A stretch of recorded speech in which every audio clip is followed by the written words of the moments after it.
కృష్ణా జిల్లా గుడివాడలో చేపల చెరువు వివాదం రాజుకుంది. ఇలపరులో దళితులకు చెందిన 160 ఎకరాల భూమిలో స్థానికులు చేపల చెరువును తవ్వారు. దీంతో తమ భూములు తమకు అప్పగించాలంటూ దళితులు ఆందోళనకు దిగారు. వీరికి మద్దతుగా ఇలపరుకు వచ్చిన సిపిఎం నేత మధును పోలీసులు అడ్డుకున్నారు. దీంతో పోలీసులు సిపిఎం నేతల మధ్య తీవ్ర వాగ్వాదం జరిగింది. ఈ తోపులాట్లో సిపిఎం నేత మధు స్పృహ కోల్పోవడంతో ఉద్రిక్త పరిస్థితులు ఏర్పడ్డాయి.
కృష్ణా జిల్లా ఇలపరులో ఇంకా ఉద్రిక్త పరిస్థితులు కొనసాగుతున్నాయి. పోలీసులు సిపిఎం నేతల మధ్య వాగ్వాదం చోటు చేసుకుంది.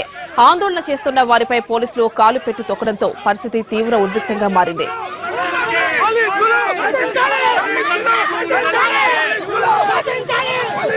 Bate